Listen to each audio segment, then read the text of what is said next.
안녕하세요. 그 책방입니다.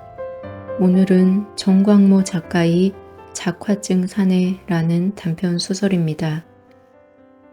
이 작품은 습관적으로 거짓말을 지어내는 병적 증상인 작화증을 겪는 남자의 이야기입니다. 사내는 허구의 기억과 왜곡된 현실 속에 살고 있고 독자 또한 진실과 거짓의 경계가 모호해지며 무엇이 진실인지 헷갈립니다. 정광모 작가는 이 독특한 인물을 통해 인간 내면의 모순을 날카롭게 추적하고 있으며 현대사회가 가진 문제점도 예리하게 지적하고 있습니다. 다 듣고 나시면 거짓 정보와 수많은 댓글로 도배되는 이 시대를 다시 한번 돌아보게 됩니다. 어떤 내용인지 낭독 시작하겠습니다. 청취하고 구독하여 주셔서 고맙습니다.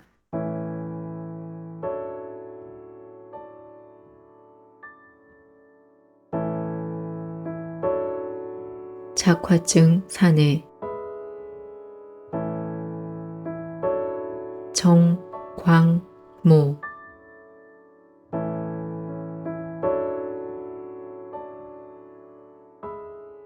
315호실은 3층 병실 끝이었다. 박이 찾아가자 작화증 사내가 정중하게 맞아들였다.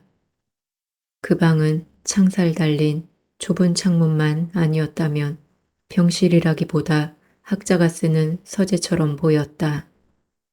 벽을 채운 책장에는 책이 가득했고 갖가지 장르의 영화 DVD가 책장의 한 칸을 채웠다. 소형 냉장고 위에 커피 포트가 놓여 있고 침대를 붙인 벽면에 텔레비전까지 걸렸다. 정신병원만 아니라면 꽤 근사한 독실이었다. 박은 사내가 따라준 커피잔을 들고 책장을 훑어보았다. 두툼한 양장본 책을 보던 노인 환자가 생각났다. 노인은 자신이 가진 유일한 책 한 권을 두고 뒤에서부터 중얼거리며 읽곤 했다. 책을 다 읽으면 앞에서부터 다시 꼼꼼하게 책장을 넘겼다. 손때가 묻어 시커멓게 변한 책은 항상 노인을 지켰다. 재미있느냐고 물으면 노인은 절망적인 표정으로 어렵다는 말만을 되풀이했다. 여기 작화증 사내는 제대로 책을 읽고 있기는 한 걸까? 박은 책장에서 책을 한 권 빼들었다. 한 정신병 환자가 쓴 회상록이었다.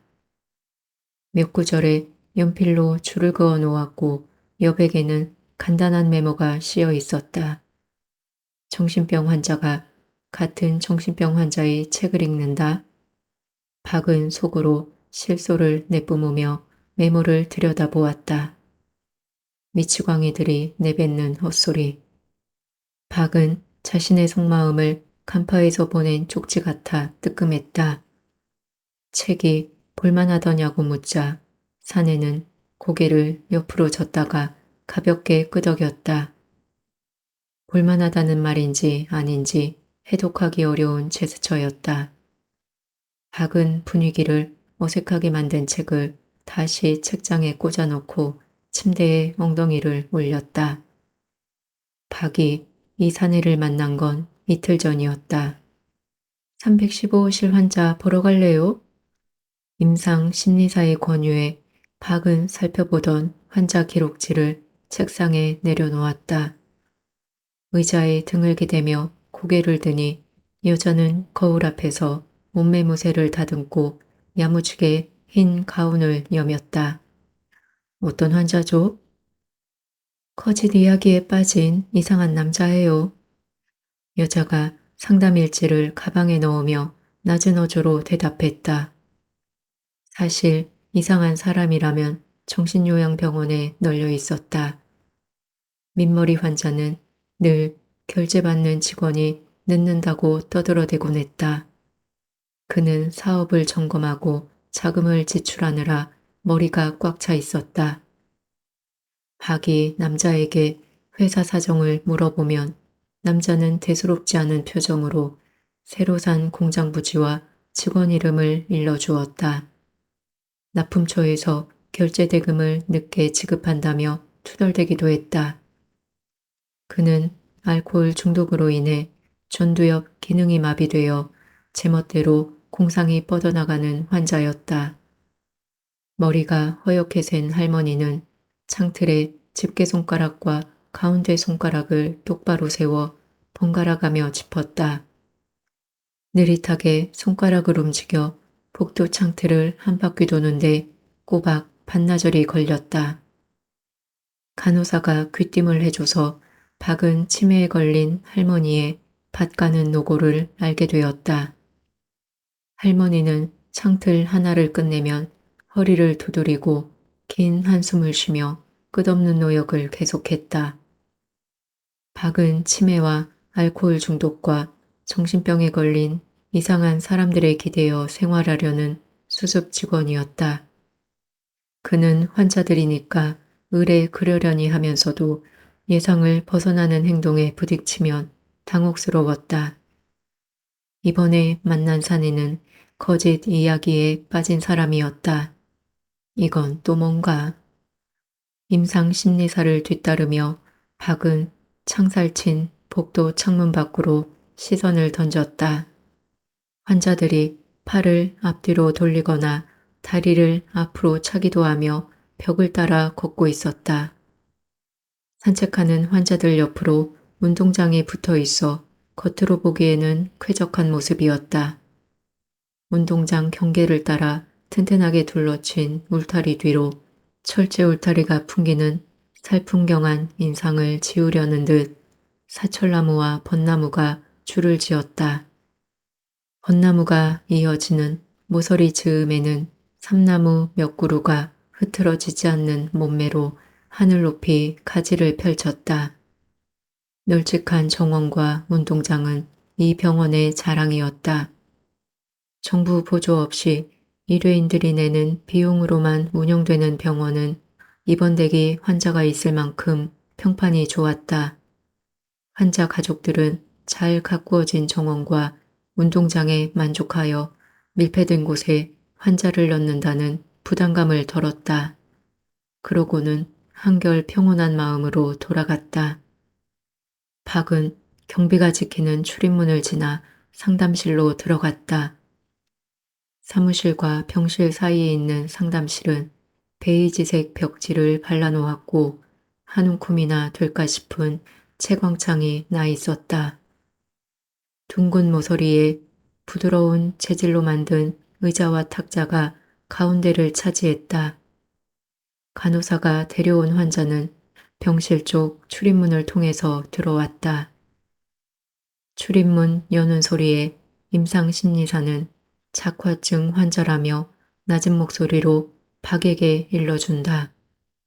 단어를 제대로 듣지 못해 박이 여자 쪽으로 고개를 기울였다. 공상을 실제 일처럼 말하면서 허위라고 깨닫지 못하는 병이에요.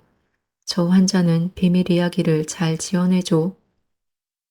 작화증 환자는 작은 몸집에 두꺼운 안경을 쓴 30대 중반의 사내였다. 사내는 골똘한 생각에 잠겨 있다가 막 깨어난 모습으로 조용히 발을 옮겼다. 두 발을 가지런히 모아 단정하게 앉은 그는 고개를 숙인 채 상담실 탁자에 손을 올려놓았다. 그는 환자라기보다 면접을 보러 온 신입사원이나 고해를 하러 온 신자처럼 보였다. 임상심리사는 입술을 다물고 도전적인 눈매로 서류철을 폈다. 박이 종이컵에 커피를 뽑아와 책상에 올려놓았다. 임상심리사는 처음엔 날씨와 같은 가벼운 말을 이어가다 얼마 전에 병원을 그만둔 간호사 이야기로 넘어갔다. 화제에 오른 그 간호사는 다른 도시에 있는 병원으로 옮기겠다면서 갑자기 사직했다. 그 간호사가 병실에서 일을 잘했지요? 작화증 사내가 고개를 끄덕였다. 임상심리사가 물었다. 뮤지컬을 좋아하고 연예인 팬클럽 같은 동호회 활동도 열심히 했어요.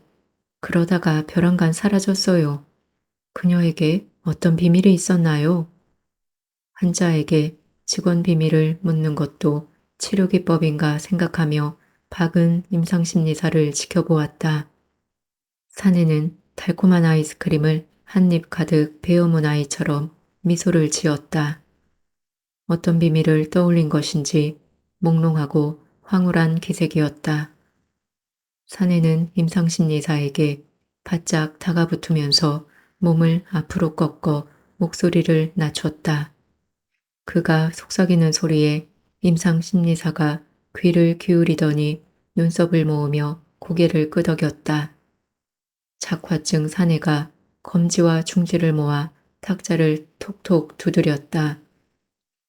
사내의 이야기는 느리게 이어지다가 때로는 빨라지면서 톤이 올라가기도 하여 듣는 사람을 집중시키는 묘한 힘이 있었다. 임상심리사가 박을 돌아보자 박은 자리에서 일어나서 밖으로 나갔다. 어차피 그곳에 있어도 사내의 이야기를 알아듣기 어려웠을 것이다. 박이 돌아오자 작화증 사내의 얼굴이 벌겋게 달아 있었다. 이야기는 정점을 지나 마무리에 접어들었다. 임상심리사에게는 사내가 하는 이야기에 몰입하면서도 거리를 두고 사내를 관찰하는 치료자의 태도가 배어 있었다. 임상심리사는 상담일지에 몇 가지 표시를 하며 메모를 했다. 그 간호사가 그래서 급히 사라졌군요. 하고는 가운 포켓에 볼펜을 집어넣었다. 임상심리사가 복도를 걸으며 말했다. 우리가 작은 단서를 주면 환자는 매일 직원들에 관한 비밀을 만들어내죠. 작화증 환자의 얘기에 따르면 여기 직원들은 뉴욕 인류 레스토랑 출신 요리사가 되었다가 사모하는 뮤지컬 배우를 죽이고 도망간 광적인 팬으로 변하기도 하며 호시탐탐 동생을 죽이고 싶어하는 카인이 되기도 해요. 심지어 UFO에서 파견 보낸 감시원도 있답니다. 저 남자의 얘기는 대부분 거짓이지만 그 중에는 진실도 섞여 있죠. 그래서 긴장해서 들어야 해요. 저는 그 이야기를 듣고 보고서를 만들어요. 그게 바탕이 되어서 저 작화증 환자의 퇴원 시기를 잡는 거예요. 박이 물었다. 그만둔 그 간호사와는 연락이 되나요? 아니요. 회사를 관둔 뒤론 연락이 닿지 않아요. 그럼 저 환자 말이 어떻든 거짓이라는 증거는 없잖아요. 여자는 박을 쳐다보며 어이없다는 표정을 지었다. 정신 차려요. 저 환자의 증세가 전염됐나 봐요. 작화증도 어떻게 보면 전염성이 강한 병이니까요. 거짓 이야기를 지어낸다지만 별 피해를 끼칠 것 같지 않은데요. 박이 말하자 임상심리사가 멈춰섰다. 해를 등에 진 여자의 표정이 후광에 가려 읽히지 않았다. 거짓말을 밥 먹듯이 하는 사람이 사회에 나간다고 생각해 보세요. 사회 질서가 어떻게 되겠어요? 사회 질서를 어지럽히는 인간은 당연히 격리시켜야죠. 그게 정신요양원의 존립 이유 아닌가요? 박은 환자를 병실에 가둬놓아 작화증 증세가 호전된다는 의견에 동의하기 힘들었다. 오히려 이곳의 폐쇄성이 환자로 하여금 더 깊은 공상을 불러 이상한 얘기에 더욱 빠져들게 하지는 않는지 의심스러웠다. 작화증 환자가 박에게 커피를 더 따라주었다. 커피가 차오르는 소리에 상념에서 깨어난 박은 침대에서 엉덩이를 일으켜 환자가 앉은 책상 옆으로 옮겨 앉았다. 창살에 곤줄박이가 날아들었다. 새는 옆구리 부위에 오렌지 빛을 내며 창살 틀에 고개를 들이밀어 안을 기웃대었다. 그러다 남자 두 명이 커피를 마시며 앉은 심심한 풍경에 꽁지를 흔들고 날아가 버렸다. 언제부터 비밀스러운 이야기를 좋아했나요? 박이 사내에게 물었다. 사내는 초등학교 3학년부터 그랬다고 대답했다. 수업 시간에 멍하니 공상에 빠져 있다가 선생님한테 야단을 많이 맞았지요. 복도에 앉아 무릎을 꿇어 벌을 받는데 온갖 이야기가 어지럽게 솟아났어요. 창문과 문짝 같은 사물만 봐도 이야기가 찾아들었지요. 그래서 일부러 벌 받기를 기다리기도 했죠. 박이 착화증 사내에게 사진 2장을 건네주었다. 이 사진에 어떤 비밀이 들어있는지 말해보세요. 인터넷에서 검색해서 되는 대로 뽑아낸 사진이었다. 두 사진은 아무런 연관이 없었다. 앞장서서 바다에 뛰어드는 펭귄의 뒤로 나머지 펭귄들이 무리지어 차례를 기다리는 사진과 일본군이 눈가리개를 쓴 포로의 머리 위로 날선 군도를 치켜든 사진이었다. 작화증 사내는 박이 건넨 사진을 손에 들고 이리저리 돌려보기도 하고 거꾸로 놓아보기도 하였다. 그러고는 사진을 가만히 둔 채 눈을 감았다. 창밖에 조그맣게 지저귀는 새소리가 들려왔다. 넘어가는 해가 삼나무 그림자를 병실 안으로 던져 넣었다. 입을 달싹이던 사내는 감았던 눈을 뜨고 이야기를 늘어놓기 시작했다. 펭귄이 차가운 바다로 뛰어듭니다. 맛있는 먹이가 기다리고 있으니까요. 긴 겨울이 끝났으니 이제 슬슬 배를 채울 때입니다. 그런데 바다표범이 기다리고 있습니다. 바다표범에게는 펭귄이 먹잇감이죠. 바다표범이 날카로운 이빨로 펭귄을 잡아채면 몸이 쭉 찢어져 피가 뿜어나옵니다. 맨 앞에 있는 펭귄은 뒤뚱뒤뚱하며 뛰어들기를 망설입니다. 바다 앞에는 삶과 죽음이 동시에 입을 딱 벌리고 있을 테니 말이죠. 앞에 있는 놈이 물속으로 뛰어들면 뒤에 있는 펭귄들이 뒤따라 뛰어듭니다. 누가 먼저 뛰어드는가? 이것은 펭귄 세계에서 태초로부터 내려온 고민입니다. 그래서 펭귄들은 너나 없이 맨 앞에 서는 걸 싫어하지요. 어쩌면 제일 앞에 서는 놈이 펭귄 사회에서 가장 바보인지도 모릅니다. 펭귄 사회에도 원로들과 지도자가 있어 회의를 열었지만 별 뾰족한 방법이 없었어요. 착화증 사내가 박을 장난기 가득한 눈으로 바라보았다. 사내는 몽상 속에서 사는 정신병자라기보다 그저 개구쟁이 소년 같았다. 어느 날 펭귄 지도자 회의에서 비법을 내놓았습니다. 그래서 펭귄 무리를 전부 불러 모았어요. 육지 끝에 튀어나온 땅, 즉 삼면이 바다인 곳이지요.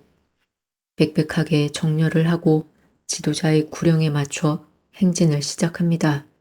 앞으로 갓, 뒤로 갓, 원으로 반바퀴 돌아서 갓, 중간을 반으로 나눠 뒤쪽이 앞으로 갓, 앞쪽이 뒤로 갓, 뒤쪽 네 줄이 앞으로 나서서 갓, 앞쪽 네 줄이 중앙 네 줄과 자리 바꿔 갓, 끝없는 행진을 시킵니다.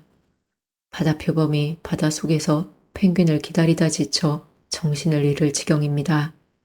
정신없이 돌다 보면 어지럽고 몸도 휘청거리고 배도 고프며 땀도 나고 자신이 무슨 일로 이렇게 뒤로 옆으로 도는지 잊어먹을 정도가 되면 벼랑간 이런 명령이 떨어집니다. 맨 앞줄 세 번째 펭귄, 바다로 점프. 그 뒤를 따라 첫째 줄부터 투신. 세 번째 펭귄이 자신 있게 나서서 다이빙 동작을 취하면 그제서야 바다표범이 수면 위로 떠오릅니다. 세 번째 펭귄이 주춤주춤 물러서면 뒤에 있는 펭귄이 불쑥 배를 내밀어 앞으로 밀어냅니다. 앞으로 떠밀린 셋째 펭귄, 땅끝에 걸친 앞발 반쪽으로 무게중심이 쏠려 뒤뚱뒤뚱 떨어지는 거죠. 보이시죠?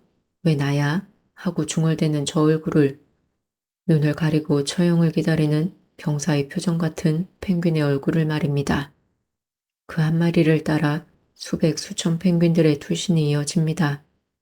처음 한 마리가 모든 불안과 공포를 몰고 가버렸다는 듯 바다 표범이 없을 거라는 착각에 빠지면서 착화증 사내는 자신이 바다에 뛰어드는 펭귄이 된 것처럼 양손을 파득대고 상체를 뒤뚱거리며 이야기에 몰두했다. 바다 표범이 그를 향해 달려오는 것처럼 몸을 흠칫 떨기도 했다. 박은 하마터면 웃음을 터뜨릴 뻔했다. 그러면서 박은 가슴 안쪽으로 지나가는 서늘한 기운을 느꼈다. 사내가 제멋대로 지어낸 그 얘기가 사내나 박과 무관하지 않은 인간 사회의 일면과 닮았을지 모른다는 느낌이 들었다. 이야기를 써놓은 적이 있나요? 박이 물었다. 뭐 때문에요? 착화증 사내는 눈을 크게 뜨며 반문했다. 어디에든 쓸 곳이 있지 않나 해서 말입니다. 재밌는 환상 시리즈로 책을 엮어도 좋을 것 같네요. 환자는 뚫어지게 박을 바라보았다. 선생은 내가 여기 왜 오게 되었는지 모르는 모양이군요. 저는 이야기를 글로 남기지 않습니다. 그저 말로 내뱉은 것만으로도 내 인생은 엉뚱한 선로로 옮겨졌으니까요. 착화증 사내가 박에게 다시 커피를 따라주었다. 커피포트와 잔은 병실에서 허용되지 않는 물건이었다. 커피를 마시며 박은 문득 이 방에 유달리 그런 물건이 많다는 생각을 했다. 어떤 이야기로 인생이 바뀌게 되었지요? 사내는 잠시 박을 뚫어지게 바라보았다. 선생이 내 얘기를 비웃지 않는다면 들려드리지요. 비웃다니요. 그건 지나친 억측입니다. 사내는 자신이 앉은 의자를 박의 무릎 가까이 당겨 바짝 얼굴을 들이밀었다. 나는 철강 제품을 판매하는 회사에 다녔소. 15층에서 일했는데 어느 날 벼락이 쳤어요. 그때 내 머릿속에 이야기 하나가 들어왔지요. 반짝반짝 빛나는 노란 나비가 황금빛 가루를 공중에 온통 뿌려놓더군요. 잠시 후 그 가루가 하나로 뭉쳐 사각형 물체로 변하더니 나를 불러대었소. 그건 금괴였소. 회사 어딘가 감춰진 비밀 금고가 환상으로 나타난 거요. 사장이 금괴와 외화를 숨겨둔 사연이 내 머릿속에서 마구 가지를 치며 자라났소. 이야기를 꺼내지 않으면 가슴이 터지려고 해 도무지 견디질 못했소. 가슴을 짓누르는 압박을 버티지 못하고 동료들에게 얘기하고 말았지. 18층 벽 속에 금고가 있다고. 며칠 뒤 국세청과 검찰이 합동으로 회사를 수색하기 시작했소. 그들은 19층 책장 뒤에서 금괴와 달러 뭉치가 들어찬 비밀 금고를 찾아냈지요. 어떻소? 18층이 아니라 19층이어서 다행이었을까요? 박은 이 얘기를 믿어야 할지 망설여졌다. 소설에서 본 사건을 자신이 겪었던 것처럼 꾸며냈을 수도 있지만 착화증 사내가 보여주는 진지함에 문득 사실일지도 모른다는 생각이 들었다. 사내는 이야기를 경청하는 박에게 미소를 보냈다. 박은 사내가 여기 들어온 경위가 궁금했다. 착화증 사내는 여기 입원한 경위를 어떻게 파악하고 있을까? 그는 병원과 자신의 관계에 대한 거대한 허구를 만들어 만족하고 있는지도 몰랐다. 우리 가족은 교수 집안이요. 아버지와 큰형이 교수고 여동생은 약사로 일하죠. 나를 이곳으로 보낸 사람은 아버지였지요. 아버지가 자식을 정신병원에 왜 쳐넣었을까요? 내가 아버지의 비밀을 숨기려 들지 않았기 때문이요. 아버지가 자기 친구의 어린 딸을 건드렸다고 말했거든요. 나도 아는 아이인데 그 애가 우리 집에 일주일간 머무른 적이 있었어요. 부모들이 외국 여행을 나가면서 잠시 우리 집에 맡겨졌지요. 어느 날 아버지가 두꺼운 커튼이 쳐진 서재에서 그 애를 쓰다듬는 모습을 봤어요. 나는 그게 단순히 귀여워서 하는 표현을 넘어선다고 단정했지요. 마치 아버지 마음 한구석에 심연이 보이는 느낌이었어요. 그래서 이건 아니다 싶어 가족들에게 말했지요. 가족들은 화가 머리끝까지 나서 내게 방에서 나오지 말라고 명령했어요. 나는 방에서 혼자 밥을 먹게 되었소. 그때부터 아버지는 나를 정신병원에 넣을 궁리를 했지요. 심연이 보인다고 했는데 제게도 그런 모습이 나타나는가요? 하고 박이 물었다. 아뇨, 관심 없는 사람의 심연은 보이지 않지요. 착화증 사내는 태연하게 말했다. 탄탄하게 앞뒤를 맞춘 사내의 말이 어디까지 허구인지 박은 감을 잡기 어려웠다. 그날 밤 박은 착화증 사내의 꿈을 꾸었다. 꿈속에서 사내는 점점 커지는 회색 공에 깔려 비명을 질렀다. 공의 무게로 깔린 몸통이 길게 늘어나 멀어진 발이 겨우 보였다. 사내는 가쁜 숨을 몰아쉬면서 필사적으로 몸을 빼내려 몸부림쳤다. 사내가 견디지 못해 타인의 비밀을 크게 소리치자 공의 크기가 조금씩 줄어들었다.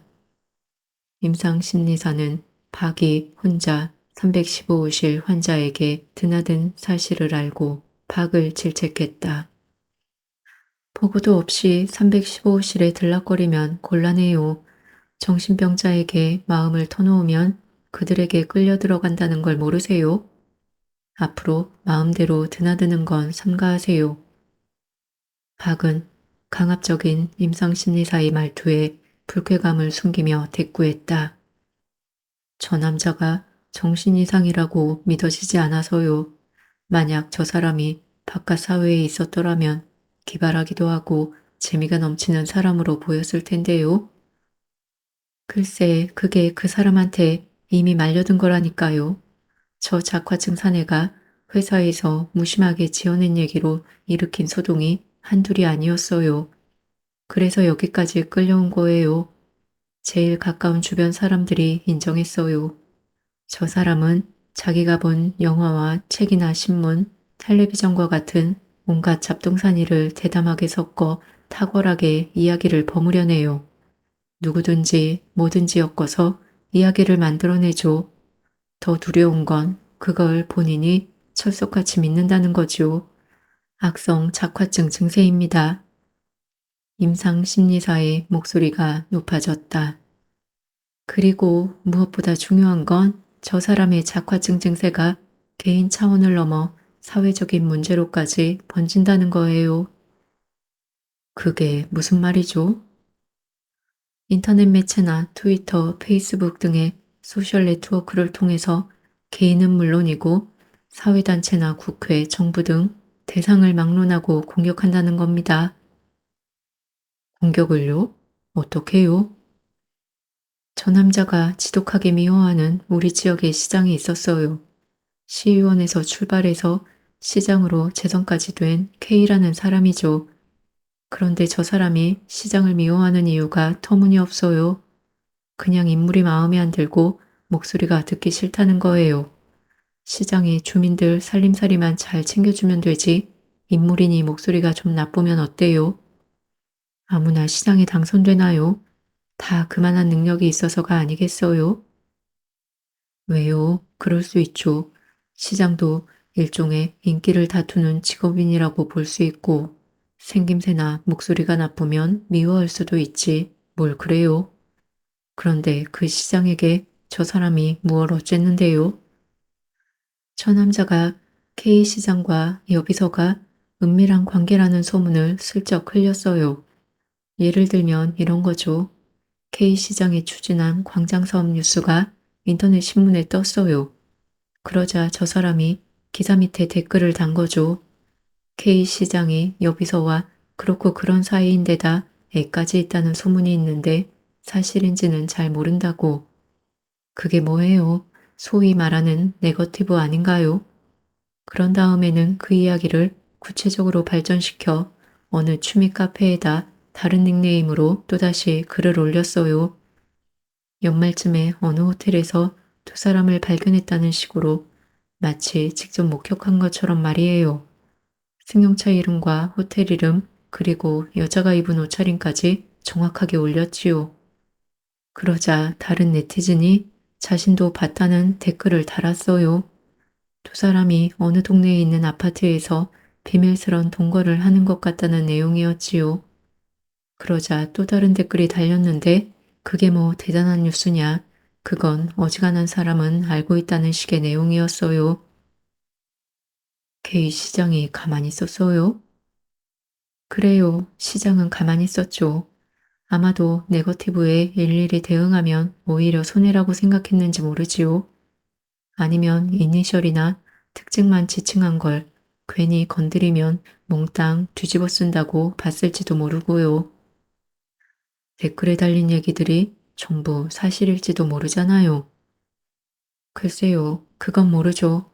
중요한 건 저 남자가 댓글을 단 시점에는 그가 K시장에 대해서 아무것도 몰랐다는 거죠. 몰랐더라도 결과가 진실이라면 제보도 진실이 되는 게 아닌가요?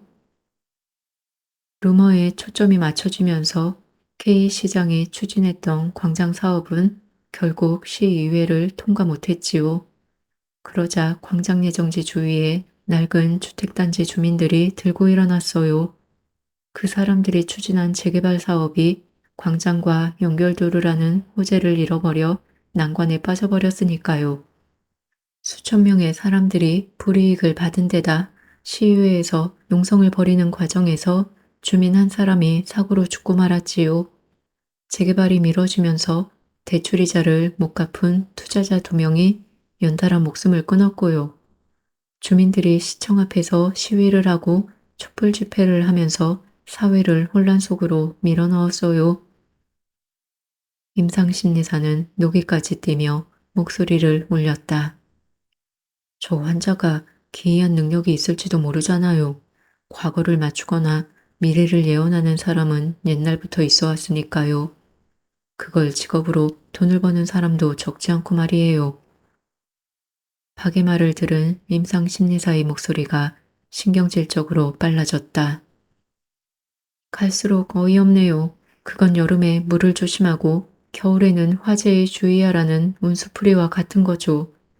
사람은 누구나 비슷한 비밀을 간직하고 있으니 어떤 말이든지 한 조각쯤 들어맞기도 하겠죠. 시장과 여비서의 관계 따위는 분위기를 잘 읽어내는 사람이면 짐작할 만한 상투적인 이야기고 말이에요. 그런데 저 사내의 얘기는 흔한 스토리가 아니라 악랄하고 잔인했어요. K 시장 부인에게는 치명적이었지요. K 시장 부인은 지금 이 병원에서 멀지 않은 요양병원에서 지내고 있어요. 극심한 우울증에 걸려 병세가 위험한 상태라고요. 놀란 박은 여자를 바라보며 괜한 이야기를 했다고 자책했다. 그렇담 앞으로 저 환자를 어떻게 다룰 생각이죠? 말하자면 저 환자가 건강해져 퇴원하려면 어떤 단계를 거쳐야 하는 거죠? 그야 당연히 환자가 스스로 지어내는 이야기가 어째서 허구인지를 깨달아야죠. 그리고 거짓 이야기들이 어떻게 세상에 혼란과 고통을 유발하는가를 알아야죠. 자신이 만들어낸 zak화증이 얼마나 잔악한 범죄인가를 깨달아야 합니다. 아무렇게나 뱉은 말이 몇 사람의 운명은 물론이고 수천 명의 삶까지 흔들어 놓았다는 사실을 깨닫고 두려움을 느껴야죠. 자신의 말과 운동이 사회 전체에 깊숙이 걸려 있다는 사실을 인지하면 비로소 치료가 끝날 것입니다. 그런 말을 들은 이후에도 315호실 zak화증 환자를 만나면 박은 임상심리사의 말이 믿어지지 않았다. 315호실 환자는 언제나 문에서 등을 돌리고 단정하게 앉아 책을 읽고 있었다. zak화증 사내는 3층 휴게실 옆에 있는 북카페의 단골이었다. 그곳에서 커피를 마시며 신문을 펼쳐 위에서 아래로 꼼꼼하게 시선을 움직였다. 혼잣말을 하면서 고개를 끄덕이다가 머리를 흔들며 반박하기도 했다. 그 동작은 누구를 위협할 만큼 드세지 않았다. 사내의 내면에 숨은 번민을 겨우 드러낼 만큼의 소극적인 동작이었다. 누가 건드리지만 않으면 그는 결코 타인을 공경에 빠뜨릴 위인으로 보이지 않았다. 임상심리사가 심리요법을 하기 위해 가방을 들고 상담실로 들어섰다. 박은 미리 착화증 사내를 데리고 와서 기다리고 있었다. 여자가 가방에서 책과 노트를 꺼내 탁자에 펼쳐놓았다. 여자는 사내에게 마음 내키는 대로 낱말을 고르게 했다. 그러자 사내가 종이에 미리 그려놓은 25칸의 골라낸 낱말을 하나씩 써넣었다. 24개 낱말이 선택되자 여자는 낱말들 사이에 비밀을 알아내는 게임이라며 슬며시 비밀이란 단어를 넣었다. 이번에는 사내에게 눈을 감고 25개 낱말을 손으로 짚게 해 손에 걸리는 단어를 하나씩 지워나갔다. 끝까지 남은 단어는 안경, 짐작, 희미함, 수첩, 비밀이었다. 골라낸 단어로 말을 시켜 심리 상태를 진단하는 심리상담 기법이었다. 임상심리사는 작화증 사내에게 이들 단어를 이용해 이야기를 짓도록 했다. 자기가 선택하지 않은 비밀이란 단어를 유심히 쳐다보던 작화증 사내는 평소와 달리 우울해 보였다. 박은 작화증 사내가 부탁한 국어사전을 가져와 책상에 올려놓았다. 사내가 사전을 찾아보고 이야기를 만들어내는 시간은 오래 걸리지 않았다. 먼저 안경이 불평을 털어놓았다. 안경이 목록을 쓱 살피더니 팔찌가 빠진 이유를 물었다. 그게 시작이었다. 뭐라고 답변하기 전에 수첩이 나섰다. 수첩은 벌어진 어깨에 근육이 단단한 체격이었다. 억세 보이는 짧고 굵은 목에 주홍색 사전 넥타이가 걸려 있었다. 수첩이 낮고 으르렁대는 목소리로 물었다. 왜 우리 5만 선택되었느냐 말이오? 임상심리사가 하자는 대로 눈을 감고 골랐을 뿐입니다. 수첩이 두툼한 손으로 탁자를 내리쳤다. 수첩 얼굴이 넥타이 무늬를 닮을 정도로 벌개졌다.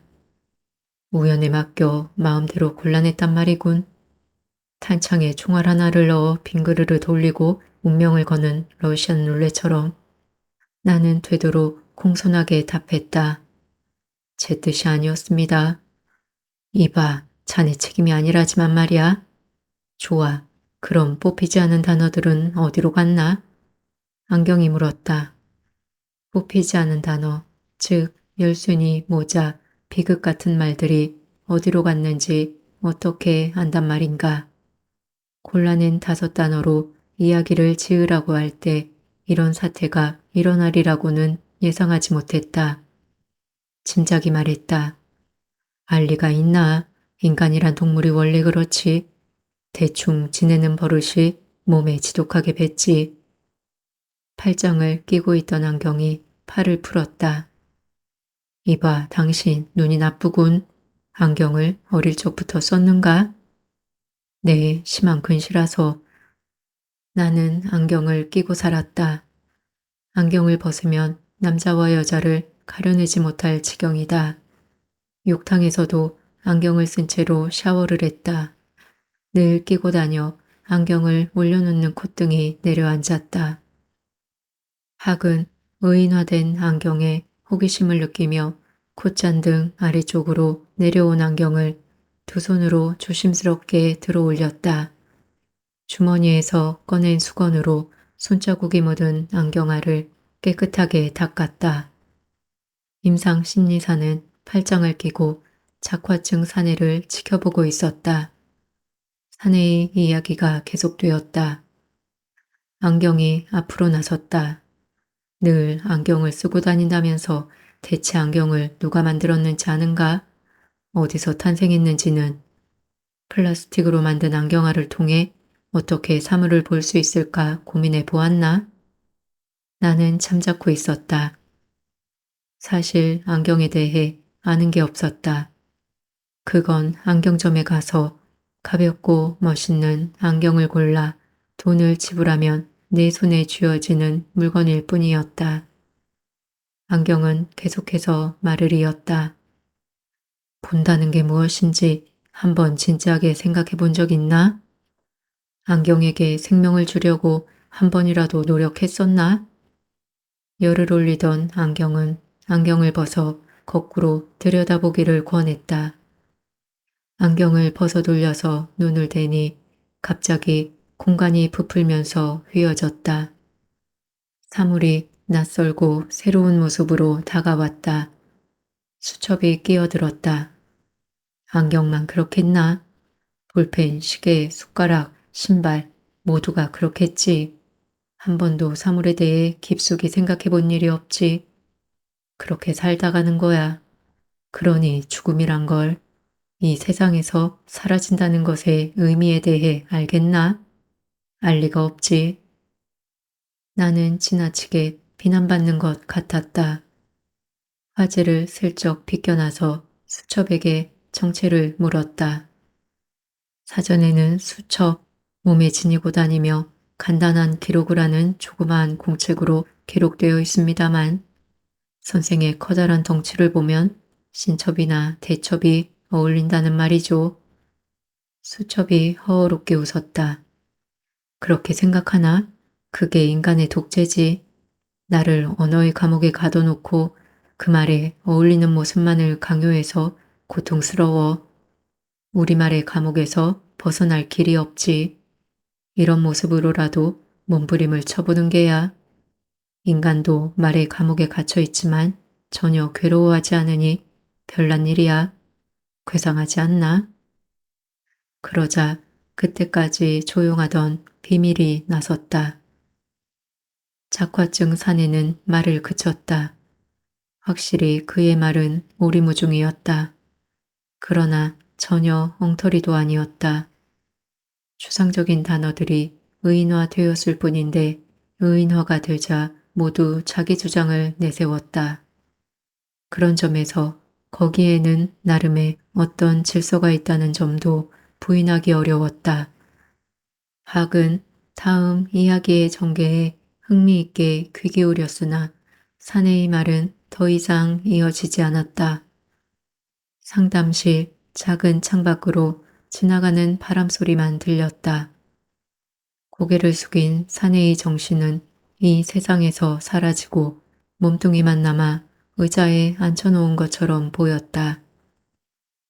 비밀이란 단어에 대해서는 아무 말도 안 내요. 한참을 기다리던 임상심리사가 물었다. 비밀에 대해 할 말이 뭐 있겠소? 고개를 든 작화증 사내가 퉁명스럽게 말했다. 그래도 비밀이란 말을 이으면 더 흥미롭게 이야기가 꾸며질 것 같은데요. 당신은 늘 사랑과 사물이 감춘 비밀을 알아내지 않았나요? 작화증 사내는 코웃음을 쳤다. 비밀이라는 게 남에게 보이거나 알려서는 안 되는 일이지 않소. 더럽고 추악한 면을 까서 사람에게 보여주면 지옥 밑에 지옥으로 들어간 기분이겠지. 아마도 비밀은 쉬고 싶을 게요. 비밀에 덧칠한 욕설과 더러운 자국과 핏물을 보라고. 비밀이 자살할 수 있는 인간을 얼마나 부러워하는지 당신은 아마 모를 거요. 임상심리사는 그런 사내를 놓아주지 않았다. 당신에게 병원 직원이 품은 비밀이 보인다면서요. 당신은 비밀이 없나요? 사내 입에서 가벼운 바람 소리가 빠져나왔다. 그건 한숨 소리 같기도 하고 여자를 비웃는 소리 같기도 했다. 그렇게 알고 싶다면 하며 사내는 말을 꺼냈다. 내 비밀은 여기 붙잡혀온 사연이요. 시장과 여비서가 깊은 관계에 빠진 건 아는 사람은 다 아는 일이었소. 하지만 사람들은 쉬쉬했지요. 그런데도 계속 소문이 도니 그 소문이 나한테서 발설되었다며 말들을 했지요. 나는 정치인이나 유명인의 이면에 관해서 인터넷 곳곳에 글을 올리고 있었소. 그들이 무대에서 보이는 거짓되고 과장된 모습이 아니라 그들의 실체를 벗겨내려고 노력했지요. 그러자 어느새 나를 따르는 마니아들이 생겨났어요. 그들은 자신들이 아는 비밀과 뒷모습을 제보해 주었소. 그 제보에는 놀랄만한 진실들이 담겨 있었소. 그들은 직장에서 또는 일관계로 알게 된 엄청난 사실들을 가슴속에 묻어두고 있었지요. 그런 진실에 비추면 언론이 보여주는 유명인과 정치인의 모습은 허상일 뿐만 아니라 결과적으로 사회를 파괴하는 역할을 하는 거였소. 경찰은 폭로를 계속하는 나를 주목하고 있었소. 나를 조사해달라는 진정이 많이 들어온다며 경찰에서 연락이 왔소. 어느 날 시장 부인이 나를 찾아왔어요. 비서실 남자 직원이 나에게 가보라고 했답니다. 나는 아는 내용을 말해달라는 그분의 요구를 거절하고 아무런 대꾸도 하지 않았지요. 부인이 내게 간곡히 부탁했소. 이야기를 들려달라고. 이미 부인은 두 사람 사이에 관한 열정적인 드라마를 마음속에 꾸며놓고 있었소. 한간에 떠도는 말도 이미 다 아는 상태였지요. 내게 얘기해달라고 하는 건 부인이 알고 있는 내용을 반복해서 말해달라는 것과 다름없었지요. 작화증과 반대되는 병이라고 해도 좋았소. 꾸며내더라도 귀에 솔깃하게 듣고 싶은 이야기만 들으려 하는 거요. 그동안 여자는 남편의 정치활동을 위해 자신의 삶을 희생해왔소. 그런 여자는 처절한 배신 이야기를 듣고 싶어 했소. 남편이 간악하게 아내를 속이고 마지막까지 그녀 자신을 이용하고 버리는 스토리를 바랐던 거요. 고통을 당하면서 기쁨을 느끼는 피약 증세라고나 할까? 나는 부인이 이끄는 대로, 그분이 바라는 대로, 부인이 욕망하는 대로 충실하게 이야기를 꾸며내어 전해주었소. 다음 만남에는 더 강렬한 이야기로, 그 다음번에는 더 강렬하게, 팽팽하게 당겨진 줄이 끊어질 정도로 마침내 시장 부인은 극심한 우울증에 걸렸다고 했소. 스스로 우물을 파서 자기 발로 뛰어들었던 거요. 임상 심리사의 얼굴에 야릇한 웃음이 떠올랐다. 잘도 꾸며내는군요. 당신이 소문을 만들어내서 지금 어떤 사태가 벌어졌는지 알긴 아나요? 온 도시를 들끓게 만들었잖아요. 당신은 그 이야기를 그저 미운 정치인 한 명의 가정에 분란을 만들어내는 걸로 만족하고 싶었겠지만 시민들을 고통 속에 빠뜨리고 말았어요. 그러면서도 비열하게 책임을 뒤집어 씌우다니. 여자는 분노에 휩쓸려 그만 상대가 정신병자라는 사실조차 잊은 것 같았다. 이런 경우에는 마땅히 침묵을 지키며 기다려야 한다는 듯 착화증 사내는 잠자코 있었다. 그러다 갑자기 입을 뗐다. 아주 예전엔 말이오. 담배꽁초를 버렸는데 어찌된 영문인지 강도라는 제목으로 잡혀 들어간 사람이 있었소. 그런 사람이 있을 법하지 않소? 그 사람이 억울함을 호소했더니 듣는 사람이 잔뜩 꾸며낸 엉터리 얘기라고 했답니다. 착화증 사내가 임상심리사를 똑바로 바라보았다. K 시장은 나를 명예훼손으로 고발할 수도 있었소. 그런데 그 사람은 그러지 않았지.